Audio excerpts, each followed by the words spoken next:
They said the wedding would be perfect, the union of wealth and beauty. But when a poor girl appeared at the gates, begging for her father, the bride turned her day of triumph into a stage of cruelty. What no one knew, what no one even imagined, was that this girl carried the one truth powerful enough to bring the entire empire crashing down. The sun rose over Lagos, painting the lagoon gold. Traffic horns blared, Danfoss swerved, and skyscrapers glittered in the morning haze. Among them stood towers stamped with one name, Donovan Holdings. At the heart of this empire lived Mr. Tay Donovan, a man whose fortune was built on concrete, glass, and deals sealed with a single phone call. To the outside world he was unstoppable, but in the privacy of his grand estate he was only a man haunted by silence. Today, however, his estate buzzed again. Gardeners clipped hedges into perfect spirals. Caterers carried trays of champagne. Florists filled the hall with orchids and hibiscus. The house that had been a mausoleum of grief was alive with laughter again.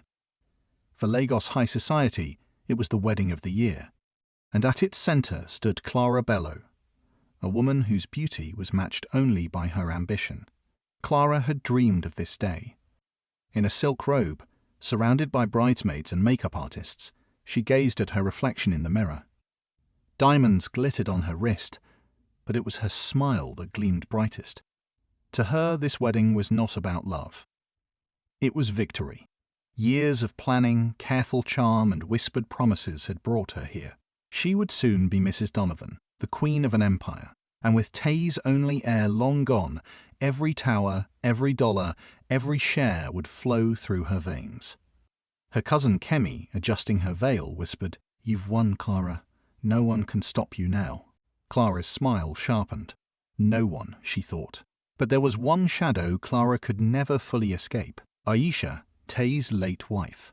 Years ago, Aisha had filled the mansion with warmth. She had been the kind of woman people trusted instantly, gentle yet strong. When she died, suddenly her heart, too broken after years of depression, the doctors said the world pitied Tay. But Clara saw opportunity.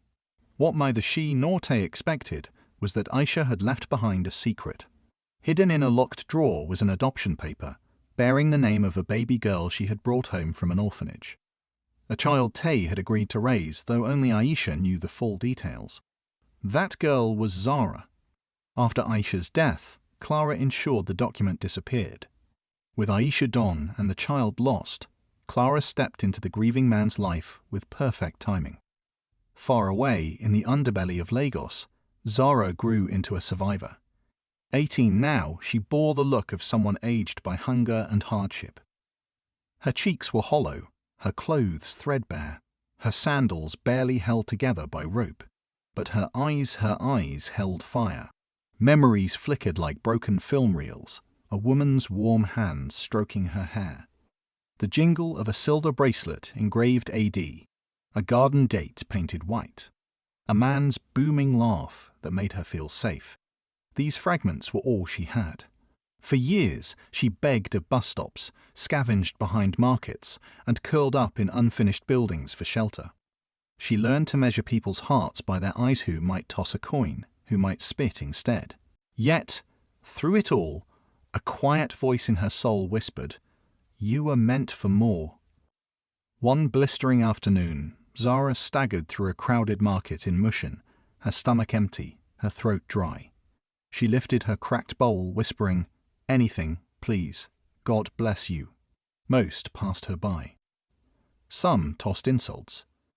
But then her gaze snagged on something strange, a large, glossy poster plastered crookedly on a dirty wall.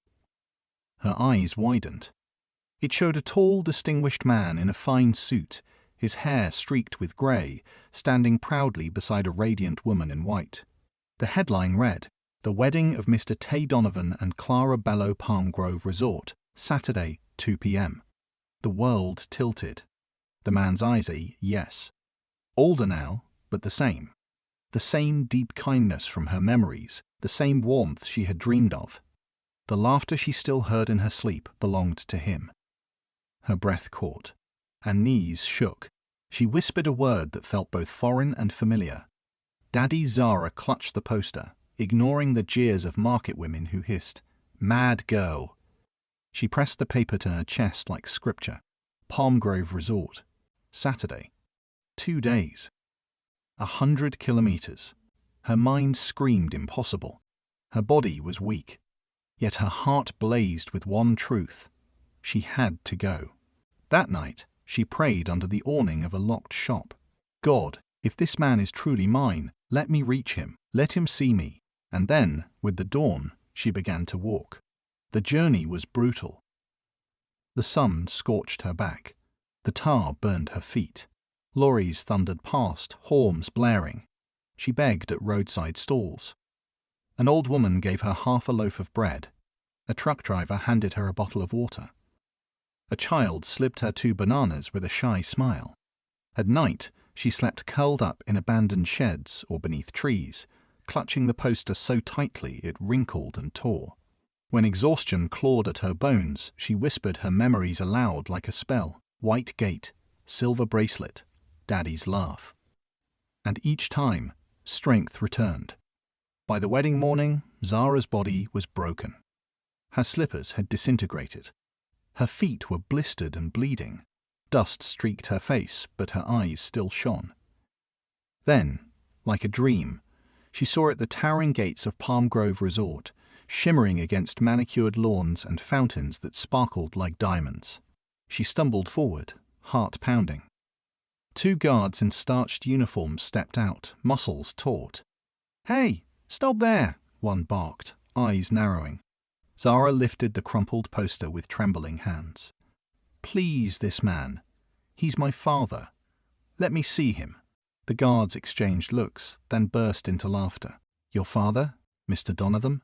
Do you even hear yourself? Get out before we drag you off." Zara collapsed to her knees, clutching the bars of the gate. Tears carved rivers down her dusty cheeks. "I am telling the truth. He will know me. He will remember." The commotion drew attention.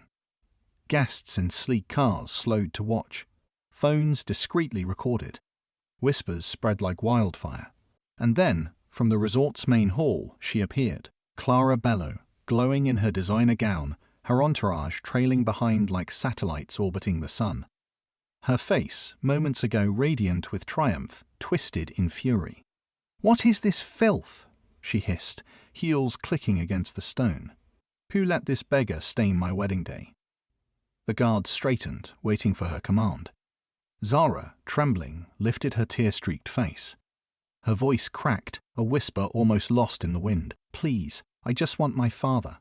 The crowd gasped. Clara's eyes narrowed.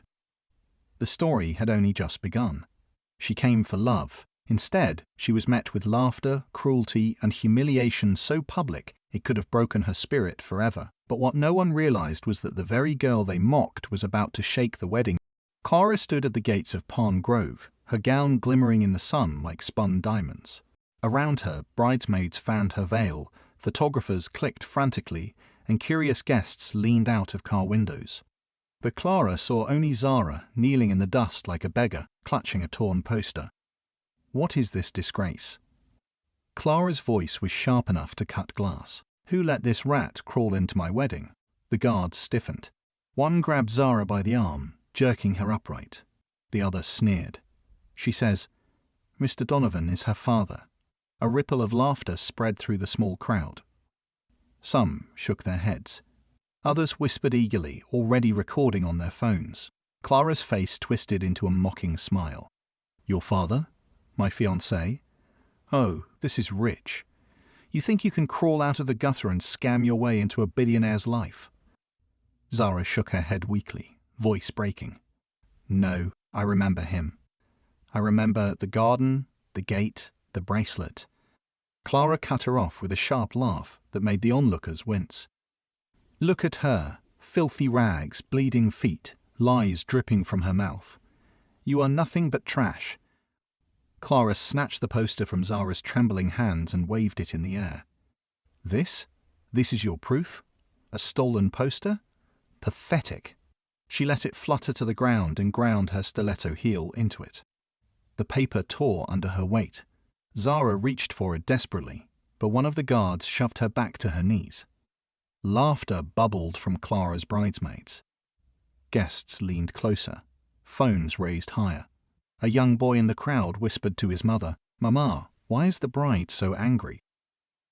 His mother pulled him away quickly, muttering, "Don't look, my son." But Clara wasn't done. She stepped closer, towering over Zara. Her perfume filled the air, sweet and suffocating.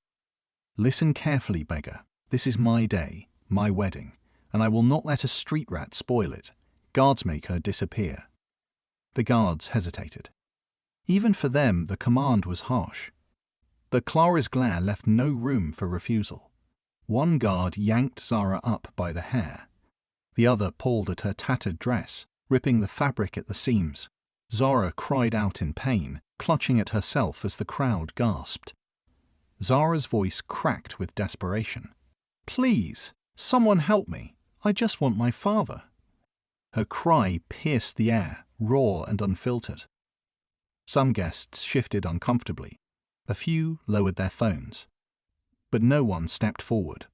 The bride's power was too great, her anger too dangerous. Clara folded her arms, watching with cold satisfaction.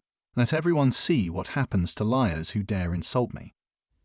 Zara curled into herself as the guards shoved her to the ground, dust clouding the air around her. She clutched her wrist instinctively, the faint outline of the silver bracelet visible beneath the grime. And that was when a new voice cut through the chaos. "Enough." The single word rang like thunder. The crowd parted instinctively. All eyes turned as Eveling Evie Olamide, Tay Donovan's stepdaughter from his first marriage, strode forward.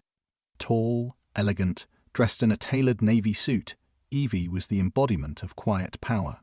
She had built her own name as a lawyer and businesswoman, but she carried herself with the unshakable authority of the Donovan family. She glared at the guards, her voice sharp. "Release her, now." The guards froze, caught between Clara's fury and Evelyn's authority. Clara hissed, "Evelyn, stay out of this. She's a fraud. She's trying to ruin my wedding." But Evie's gaze never wavered.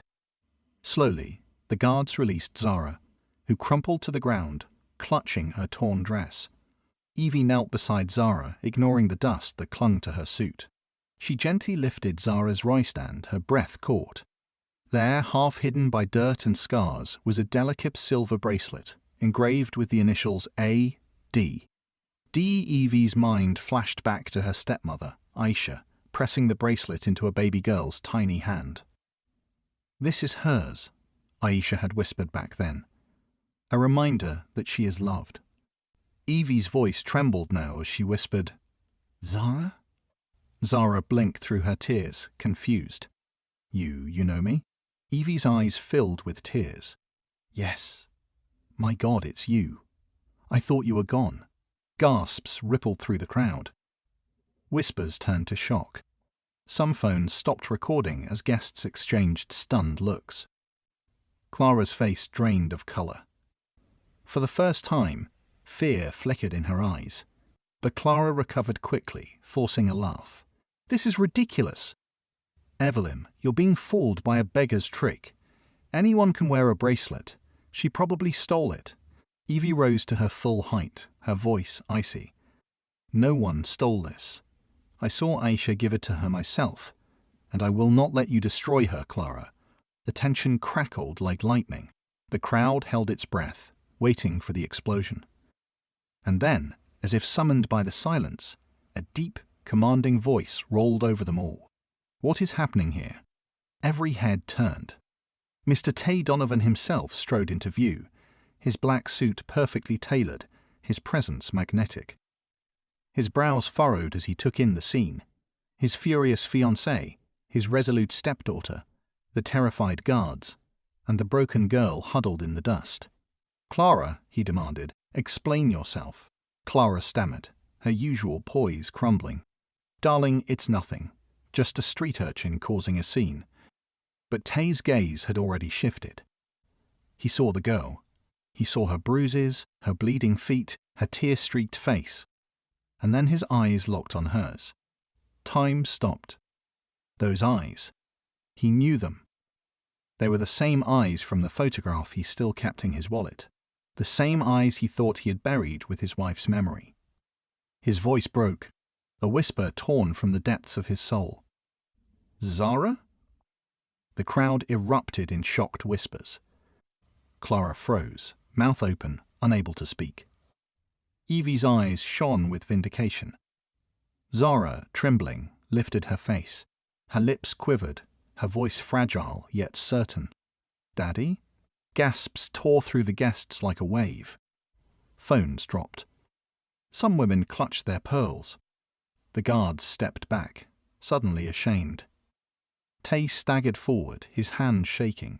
He reached out, touching Zara's dirt-streaked cheek as if afraid she might vanish. His eyes filled with tears he hadn't shed in years. My child, my Zara, you're alive. Zara collapsed into his arms, sobbing. The years of pain, hunger, and humiliation melted into one word she repeated over and over. Daddy, Daddy. The guests watched, silent, stunned. The wedding of the year had just turned into a revelation no one could have imagined.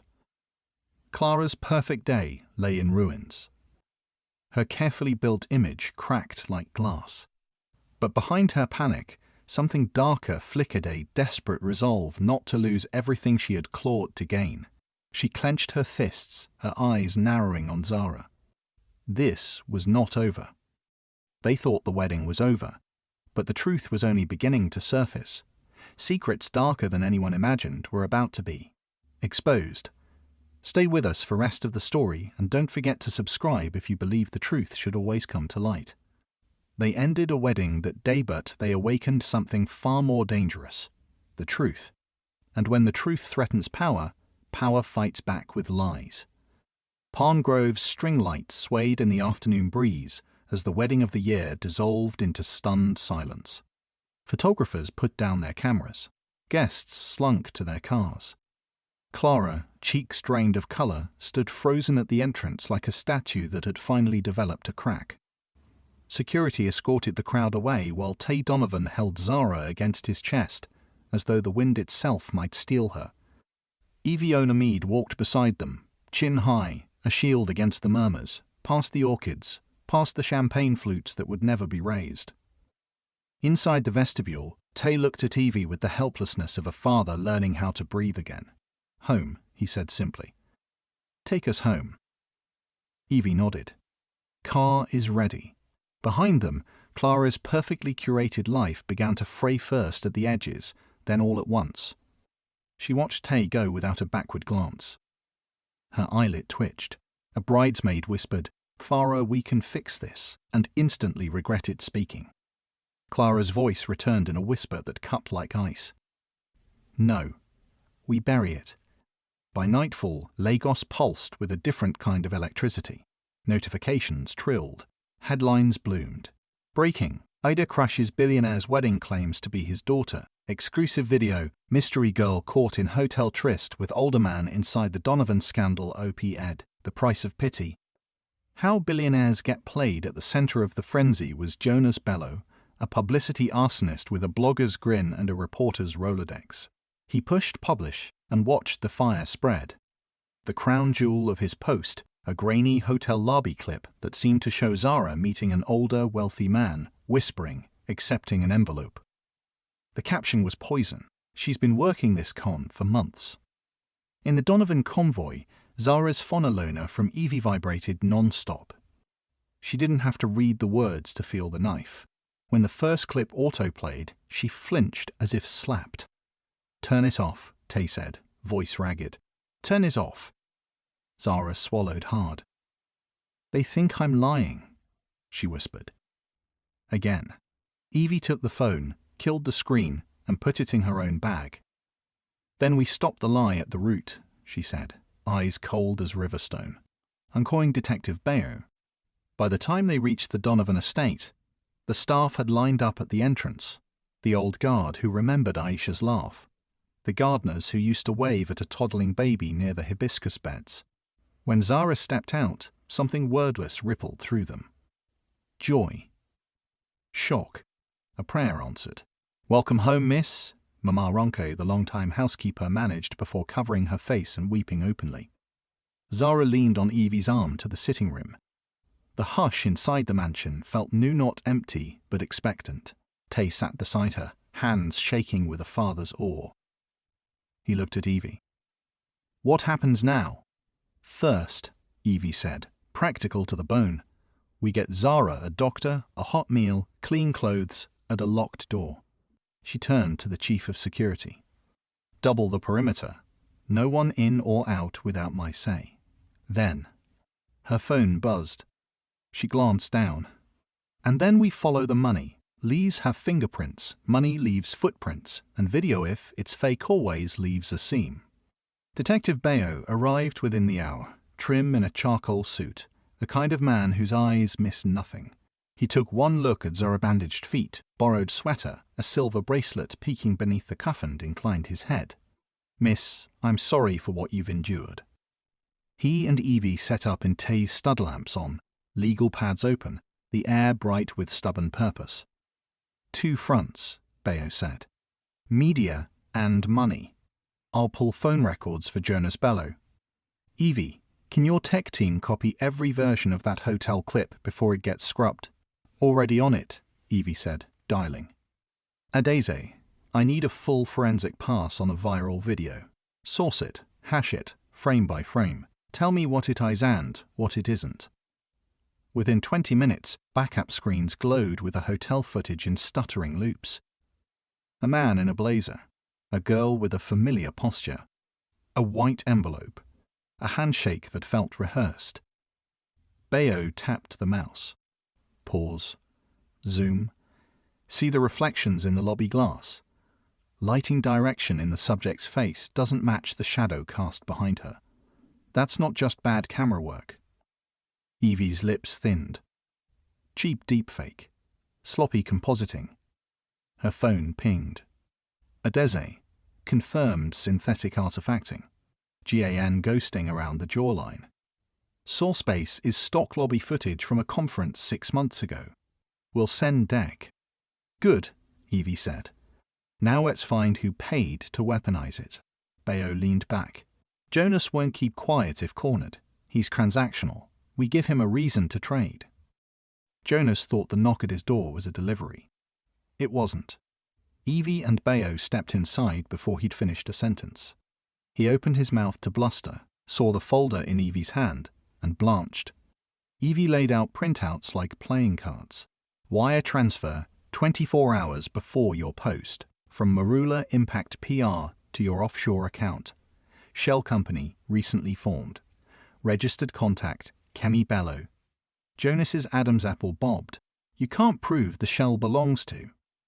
Bayo slid over a phone log. Outgoing calls from your number to a prepaid SIM activated 2 weeks ago. The same SIM pinged towers near Palm Grove and near Clara Bello's apartment. Want to guess who uses it? Jonas licked his lips. Sweat twinned at his temple.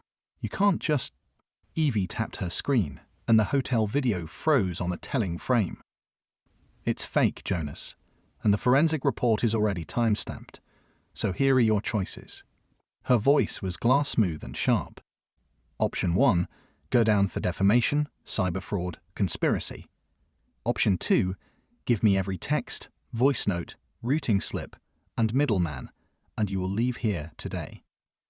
Jonas blinked stupidly. I want a lawyer. Great, Bayo said pleasantly. I'll bring him to your arraignment. Silence stretched, brittle. Finally, Jonas exhaled in a shudder. She called me, he said. Not Clara. Kemi. She said it was crisis management. Protect the family, she claimed. She gave me the shell, the burner, the script. There are voice notes. His fingers fumbled at his phone. I kept everything. Of course you did, Evie said. Send it. A minute later, her phone chimed with a batch of audio files. A woman's voice. Kemi. Push at 7 p.m. Use the word escort in headline. Add compassion angle. Billionaires must be careful. Invoice to Marula. Bayo's pen scratched on the pad. That's enough to pull Kemi in. But I want the architect. Evie's eyes cooled another degree. We'd both know who that is. Jonas closed his eyes. Clara was careful. She never texted me. Only Kemi. Evie stood. Then we'll go through Kemi. Kemi didn't sleep. Her apartment lights hummed until dawn. Every time she closed her eyes, she saw Zara's face in the dust, the silver bracelet, the way Tay said "my child" with a voice that didn't know how to lie. Her phone trembled on the kitchen counter. Unknown, we need to talk. Then again, you're not safe where you are. Then a third, come alone. No phones. She stared at the messages, then at herself in the microwave door, mascara streaked, mouth a thin line.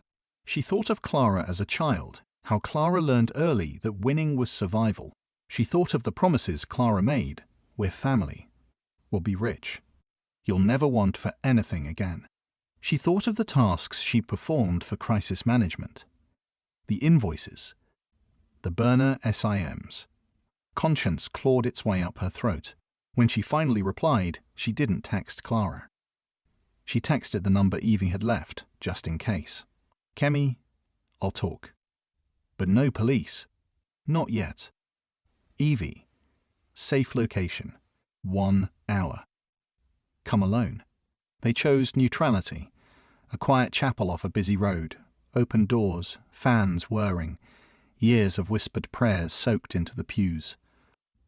Kemi walked in slow, clutching her handbag like a life vest. Evie sat on the second bench, hands folded, posture patient. Detective Bayo was present but a few rows back, silent, deliberately non-threatening. Kemi sat. For a long moment she only stared at the altar. Then, without looking up, she said, Clara is my cousin, but she is not my keeper. Evie nodded once. Tell me what only you would know. Kemi's voice frayed. It started after Aisha died. Tay was shattered. Clara was strategic. She told me the only obstacle to a permanent place was the question of heirs. She said if there was no child, no adoption, no claim, she'd be safe. Evie's jaw worked. There was a child. Kemi squeezed her eyes shut. I know. She reached into her bag, hand shaking, and pulled out an envelope hold, roughened at the edges. Inside was a photocopy, Aisha's elegant signature, a government stamp, the words, adoption deed, infant female Zara A at the bottom, barrister Udo Cuther family's longtime solicitor. Evie's breath hitched. Where did you get this? Kemi swallowed. I found it while Clara was helping pack Aisha's study after the funeral. She burned the original. I kept a copy. I thought. She stared at her hands. I told myself I was protecting the family. I told myself Aisha would want peace. And the child? Evie's voice gentled. The danger coiled underneath it. Kemi's next words came out small. A week later, a driver and a nanny took the baby out, said the clinic called for vaccinations. They never came back. The driver's name was Jibenga Taiwo. Nanny was Onome. Clara paid them. She said they were helping find the child's real relatives. I didn't believe her. But I didn't stop her. The chapel hummed with fan blades. Outside, traffic built to a midday crescendo. Inside, you could hear Kemi's pulse. Bayo finally spoke, voice even. Do you know where Jibenga is now? Kemi nodded, ragged. He runs a car lot in Badagry. And Onome she left for Benin City, I think. There are transfers. Clara used a shell to pay them Lakeview consults. I have the ledgers. Evie's eyes flashed. Bring them. Kemi shook her head. I can't go back. Clara, she knows the wedding fell apart because of that girl. She'll look for someone to hurt, and I'm next. Evie slid a small card across the bench. A contact, a secure flat. You don't go back, you go here, tonight. If you're telling the truth, I will protect you. Kemi's eyes filled. A nod, almost a bow. And, Kemi, Evie added quietly, you do one more thing for me. Kemi looked up, brittle with hope and terror. Anything. Call Jonas, tell him to freeze. Then send me your ledger. Kemi nodded again and stood, a faltering prayer under her breath as she left. Bayo moved forward. "We can pick up Jibenga today." Evie's gaze cut to steel. "And we will." By dusk, Detective Bayo's team had Jibenga Taiwo in an interview room. He tried bluster. He tried silence. Neither survived the paper storm. Bayo dropped on the table wire receipts from Lakeview consults, burner SIM activation logs, a grainy photo of him at a bank branch, same cap, same impatient face. "State witness," Bayo said, bored. Or cellmate. Jibenga folded like wet cardboard. He didn't name Clara first men like him never do. He named Kemi. He named Lakeview. He named a middleman who collected cash in envelopes at a car wash. "And the baby?" Bayo asked. "After the clinic?" Jibenga rubbed his jaw. "We were told to leave her at the Ajay Motor Park, slip the bracelet, and walk. We waited to see who'd come. Nobody did. So we walked." Evie's hand tightened on the armrest behind the one-way glass. She left the bracelet to make it look like care, she thought, stomach turning. To make the abandonment look like an accident. To muddy the trail. "Where are the payments now?" Bayo asked. Jibenga sagged. "Ledgers in my office. Bottom drawer, false bottom, keys in my pocket." "Good," Bayo said, standing. "Get comfortable. Lies rot in the light. But the truth it's been waiting lows." Barrister Udoka was older now, knuckles knotted, eyes still sharp. He had been Aisha's lawyer for years, grief carved permanent parentheses around his mouth. Evie laid the photocopy on his desk. He stared at it for a long time. When he finally spoke, his voice was hoarse. "We made 3 originals. One for the court file, one for Aisha's personal safe, one sealed for my drawer in case of emergency." "Emergency," Evie repeated. He unlocked a drawer and withdrew a thin folder wrapped in twine. He untied it with the care of a man unsealing a wound. Inside lay the 3rd original, crisp, stamped, notarized Zara A. Donovanand, a small USB drive labeled in Aisha's handwriting, for EO if needed. Udoka pushed both items forward and let out a breath he'd been holding for years. "Aisha told me, if anything happens to me suddenly, ensure the child's protection. I failed to act when she died. I thought the family would handle it." Evie's throat worked. "We will. Starting now." Back at the Donovan estate, midnight pooled in the corners of the study. Evie, Tay, and Zara sat close as family for the first time, close enough to feel one another's breath. The USB drive winked in the lamplight. "Ready?" Evie asked. Tay nodded, jaw set. Zara's fingers sought his and found them. Evie clicked. Aisha's face flickered onto the screen, home video quality, eyes luminous, hair wrapped in a simple scarf. Behind her, the white garden gate glowed. The same gate in Zara's dreams. "My love," Aisha said, looking straight into the lens, voice warm and steady. "If you're watching this, something has gone wrong. Do not let anyone tell you our daughter is not ours. Her name is Zara. The papers are with Barrister Udoka." And Evie, her eyes softened further. "If you see this, fight, fight. For your sister." Zara gasped. A sound broke from Tay that was half sob, half laugh. He touched the screen, the ghost of his wife's cheek. Aisha's smile shifted, just barely. "There are people near us who smile too wide. If I am suddenly sick, if I go quickly ask questions, look to the helpers first, the ones who push too hard to clean things. I love you, both of you. Protect her, protect her." The video ended on the gate, sun dazzle washing the pixels white. For a moment, no one spoke. Then Tay stood, slow and certain. "We go public," he said. "We clear Zara's name. We lay Aisha's truth like a cornerstone." Evie's phone buzzed once, urgent. She glanced down, and color drained from her face. "What is it?" Tay asked. Evie swallowed. "It's Kemi." She held up the screen. A single text, jagged in its brevity. "She knows I talked. Clarat is coming." They had the paper, they had the voice, they had the truth. But the lie was not done. Fighting and a cornered lie is the most dangerous thing in the room. Night clung to Lagos like a heavy cloak. In her luxury apartment, Clara Bello paced like a caged lion. Her makeup, once flawless, streaked with tears of rage. Her cousin Kemi had betrayed her. Jonas had flipped. Even the driver, Jabenga, had cracked. Everywhere she turned, walls closed in. The press swarmed.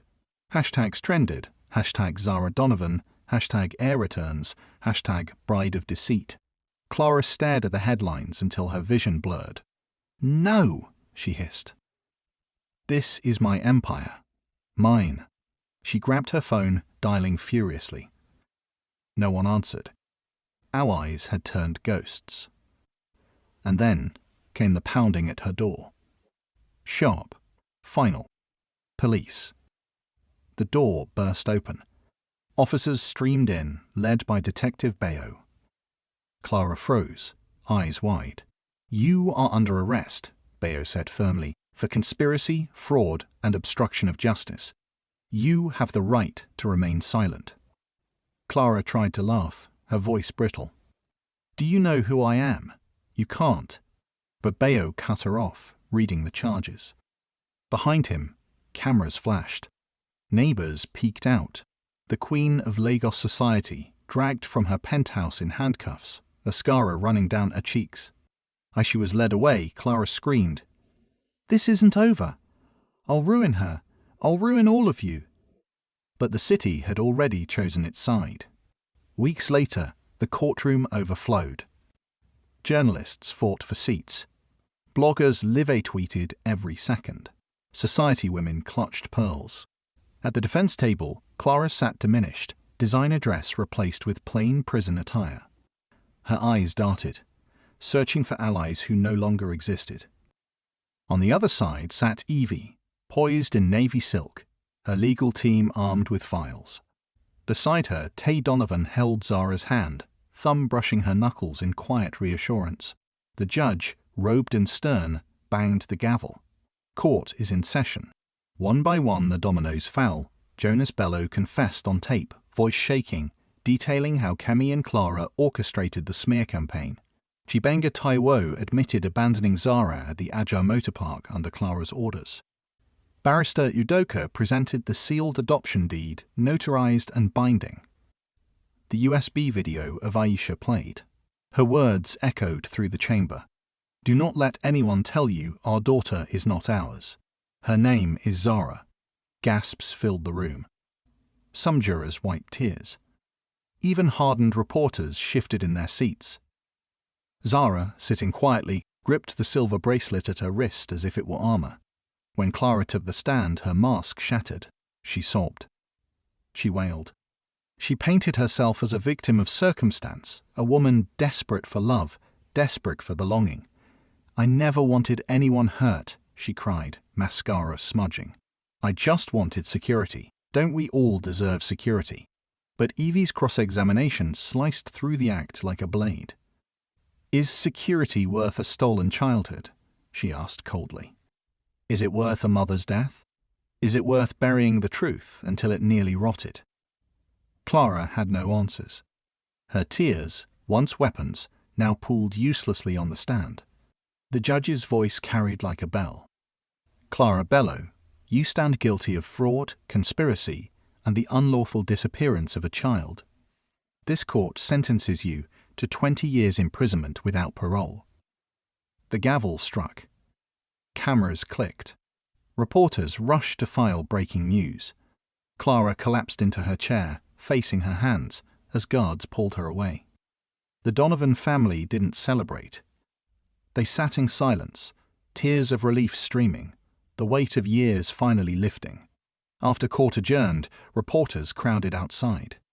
Flashbulbs turned night into day. "Mr. Donovan, is this truly your daughter? Zara, how does it feel to return?" Tay lifted Zara's hand, voice steady and proud. "This is my child. She is the rightful heir of the Donovan family, and nothing will ever separate us again." Zara's eyes brimmed as she whispered to the cameras, "I was lost, but now I'm found, and I want every girl on the streets to know you are not forgotten." The crowd erupted in cheers. the hashtag shifted. Hashtag Heir returns became hashtag hope for the lost. Weeks passed. Zara's wounds healed. Tutors came daily. She devoured books, hungry for knowledge denied her for so long. At night she walked the gardens with Tay, laughter gradually returning to his voice. Sometimes she would stop at the white gate, the same one from her memories, and whisper, "I made it back." Evie became more than a sister. She was mentor, protector, friend. Together they pored over Aisha's journals, piecing together lessons of love and strength. One evening, Evie found Zara writing in a leather-bound notebook under the jacaranda tree. "What are you writing?" she asked. Zara smiled softly. "My story, the story of the girl they tried to erase but who came back stronger." Inspired by her journey, Zara proposed a dream, the Bright Gate Foundation, named after the white garden gate she had carried in her memories. Its mission: to rescue, shelter, and educate lost and abandoned girls across Nigeria. At the launch event, Tay stood proudly beside her, while Evie announced the initiative to a cheering crowd. Donations poured in. Survivors wept openly, thanking Zara for giving them hope. For the first time, Zara felt not just found, but chosen. Months later, as the sun dipped golden over the estate, Zara sat at the same garden gate, notebook on her lap. Tay approached quietly, placing a gentle hand on her shoulder. "I lost you once," he said softly. "But never again." Zara leaned against him, eyes bright. "We're home, Daddy. Finally home." The camera panned upward the gate, the mansion, the sunset. From ruin to redemption. Truth may be buried, but it always rises. And love, real love, endures. If this story touched your heart, subscribe now for more powerful tales of hope, betrayal, and redemption. Your support keeps these stories alive.